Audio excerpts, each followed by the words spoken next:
Nie len známa a úrodná vinárska oblasť, ale taktiež miesto, ktoré sa stalo ikonickým míľnikom v histórii Osmanskej ríše.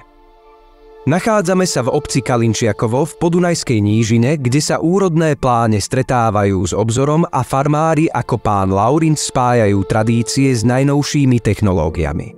Začali sme hospodáriť v roku 1992 a postupne sme priberali pozemky, až sme sa dostali na výmeru 520 hektárov. Viac ako 10 rokov sa pán Laurinc spolieha na stroje Claas, ktoré poháňajú úspech jeho farmy. Rozhodnutie zvoliť Claas nebolo urobené len tak. Pán Laurinc otestoval viacero strojov v reálnych podmienkach.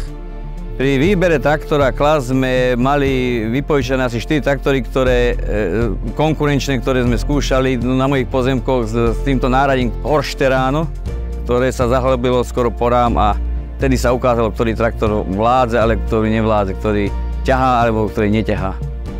A pri tomto akože Claas nemal konkurenciu, lebo boli aj drahšie, aj slabšie tie traktory. Nevedeli dosiahnuť tú silu, alebo tí náradi nevedeli takou rýchlosťou ísť alebo pracovať ako traktor Claas.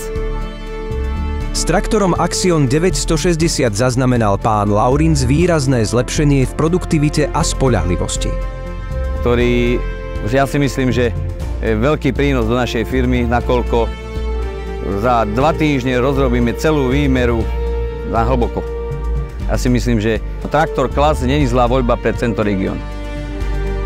Poľnohospodárstvo nie je pre pána Laurinca len podnikanie, je to rodinné dedičstvo.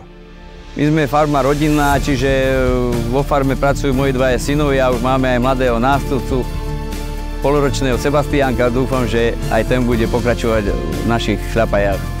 Voľbu traktora oceňuje aj jeden zo synov, ktorý popisuje, ako veľmi je dôležitá rýchlosť, spotreba a efektivita. Chceme to rýchlo robiť tu, s týmito strojmi, lebo málo tu prší, čiže rýchlo zapracovať, aby sme udržali vlahu. S týmto traktorom sa to dá, lebo má ten výkon.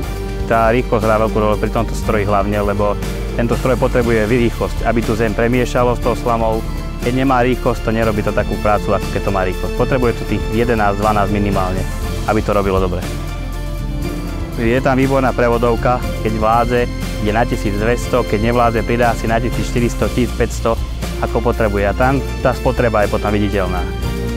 Pri podmietke má spotrebu okolo 6 litrov a keď ideme nahlbšie s týmto teránom, keď ho dáme tých 24 cm, tých 17-18 litrov. Pravda, že s krídelkami, čiže podrezávame celých 6 metrov. Čiže je to rýchlejšie spravené to pole pri nižšej spotrebe. Netrápi sa ten traktor, tak nenamáha sa, že efektivita práce je lepšia. Nie je to však len o výkone. Traktor Claas ponúka pohodlie a intuitívne ovládanie, ktoré uľahčujú dlhé hodiny práce na poli. Kabína je dobrá, ovládanie je intuitívne, ľahko sa dá všetko nájsť, prispôsobiť sebe, nastaviť. Traktor sa dá tiež ľahko, nepotrebujete vysokú školu mať na to. A pohodlie je to vidieť, že to je iné spracovanie. Je to mäkúčké, ako pohodlnejšie je ten traktor ako iné. Pán Laurinc s celou svojou rodinou nielen obrába pôdu, ale aj pestuje budúcnosť poľnohospodárstva na Slovensku.